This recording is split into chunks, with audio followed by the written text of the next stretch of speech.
Now, the focus of this year's summit is to encourage more women to take up leadership roles in the sports industry, to transfer their skills from their business and corporate backgrounds to sports. And you are a poster woman for this drive. You worked as a diplomat and top executive with the UN, as you mentioned earlier, and with no experience in the sports world, you took an arguably the toughest job in the sports. How difficult was it making the decision to move into sports leadership, and what convinced you to take up this position? Well, thank you, Miriam. And as I was saying during my introductory speech, following 21 years working in the humanitarian field, I had seen the best and the worst of humanity. I served in 8 different countries, but I travel extensively around the world. And I think during my 21 years of experience with the UN, I cover all the emergencies, I think, except the crisis in Rwanda, meaning that I experienced things that I will never forget, for better, but also for worse. And as I mentioned, one of these great moments was seeing football being played during war times in Liberia, and seeing the power it had to bring about positive changes. And I felt that FIFA, with the election of President Infantino, was at a turning point in its story, in its history, and many levels. And as the first ever woman, an African woman at that time, I thought it was the good moment to also start having a more hectic life than my 21 years with the United Nations. I had learned a great deal of values with the UN system, and those values resonate quite high with the most popular game, that is football. And that is really one of the reasons that pushed me to take up this difference, because I was convinced 100% that through football, we can bring about positive changes. And the rest now, as we say, is history. Absolutely. Now, you find that, Madam, when you interact with a lot of women in the sports, one challenge that you find is self-doubt, or if you like, the imposter syndrome. When you decided to take up this position in sport, did you also experience that feeling? And if you did, how did you maneuver your way around it? Well, let me first start by saying that during all my life, I was accustomed to be working in industries that were largely dominated by women. I started my career in the private sector as a fertilizer trader, and I thought we were 2 African, one lady from Morocco and me from Senegal, in this business. And when I joined the UN, I started my career there as a logistic officer, and I was the first Black woman to be posted in the World Food Program headquarters in Rome. But to answer your question, when it comes to self-doubt or an imposter syndrome, ladies, you have to remember this. If you have been trusted enough to be given a position, it's because you have the skills, the competencies, and the right qualification to do the job. You are there because you deserve to be there, and nobody is going to do you any favor because you are a woman. Look at your sisters to support and count on them, as Aisha has done with many of her sisters in football. Aisha, as I said in my introduction, is a source of inspiration. She's a courageous woman, because for having served in her country during the start of my career with the UN, I know how difficult it is for a woman in Sierra Leone to be occupying a leadership position, let alone in football. But she has shown determination, she has shown strength, and no matter the attack, she has always been standing. And I really admire her tenacity for standing firm on her word and her principle. And this is my call to all the women. Don't underestimate yourself. If you've been given and trusted enough to occupy a leadership position, it's because you have all the skills to deliver. So believe in yourself and also call on us, your sisters, to support you. I'm sure that that's a call that a lot of women around the world, whether in sports or in other sectors, must hear to encourage them and spur them on. Now, is there a difference between working in the UN system and the administration of sports? Well, as I mentioned earlier, yes. In the UN, especially when you are in a humanitarian organization like the UN World Food Program, you are dealing most of the time with people that, as we say in French, are not very recommendable.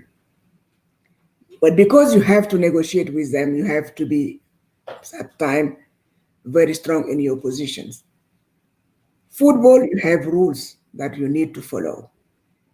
And you have also values that are very present in the UN system that you can see in football. Fighting discrimination, empowering women, being an agent of change, and all those values resonate quite strongly with football. So to me, it was a continuum to move from a very hectic and sometimes dangerous position to a less hectic but equally passionate work. And I just see many resemblance in between these two positions. But I should say that now that I'm in that position, I can also see through my social media platform how I can open also the doors to my younger sisters. And this is something that I did not always have the chance to do with the UN. So meaning breaking the glass ceiling and offering young people the possibility also to interact with leadership in sport and especially in football. Speaking more broadly, what's Africa's place in the world football stage? Well, I think that the African football can take the spotlight on the world stage. Our continent possesses football talents that is simply amazing, and I believe that we must do more to harness this talent and develop it so that African football can reach the highest of heights. I'm heartened by the commitment of many people within football around the world, and Aisha Kalore and Aisha Johansson, but also Kurt are among the many who can provide expertise and guidance to African football. And I hope it will grab these opportunities and flourish so that it takes its rightful place as a world leader in identifying, developing, and maximizing male and female football talent. The FIFA president and I, we share the same opinion regarding the amazing potential of African football. In his announcement earlier this year in February when we were in Morocco of a plan to take African football to the highest heights by focusing on refereeing, investment mobilization, and competition development fills me with great hope for the future of the African game. Now, what have you shared with us some of the core values you have gathered so far, working in the position that you're working? Well, resilience is definitely one of them. You need also to have plans. You need to be also a role model because younger people look at you, and you need also to have the competencies, of course. But the key success is hard work. I believe in hard work. And one thing also that I learned is that the man will not do you a favor because you are a woman. So once you be in this position, the biggest difficulty is to stay in this position. And for that, you need to be working twice as much at the men to have long working hours, to be innovative, to be creative, and to also have some personal values. Families is important, work is important, but the relationship also that you can develop with the football stakeholders and football leaders is equally important. And you need to be everywhere because we are covering the whole world, 211 member association. You need to be able to adjust to the needs of each specific confederation and countries. Because one thing that worked for Western Africa, when you face the same situation in Europe, you need to apply different methodology. So flexibility is also a key value for success in this important leadership role in sports. Finally, to wrap this up, what legacy would you like to leave when the time comes for you to pass your mantle on to someone else as the Secretary General for FIFA? What legacy would you like to leave behind? Well, first, as I said, I want one of the African team to be winning the final of the World Cup. And I know this is a dream also that the king of football, Pelé, had in the 80s and 90s. He was convinced that by the end of the 20th century, we will see an African cup of lifting this very converted trophy. Unfortunately, things did not happen that way, but I'm still a strong believer that African football can give a lot to the world, and we are doing it in many ways when you watch the European clubs playing. Our continent lives and breathes football, and I want my legacy to raise football to the highest international levels in Africa, to allow men, women, boys, and girls to play wherever they are and no matter the situation in their country, so that it meets the expectation of the African football in terms also of governance. We need also to invest more on security. It's unacceptable when you, as a mother, you let your children go to watch a game that you fear that he may be hurt.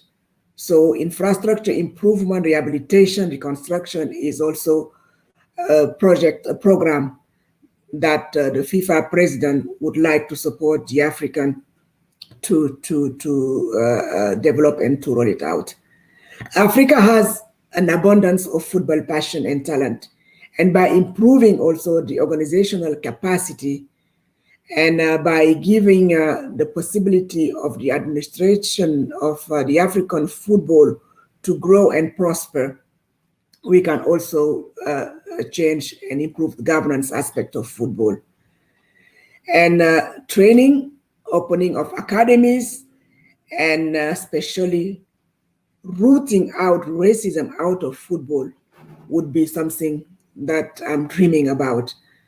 I'm dreaming of a world of football where you don't have to suffer on and off the pitch because of the color of your skin. And this fight, I'm still going to fight it with and without FIFA.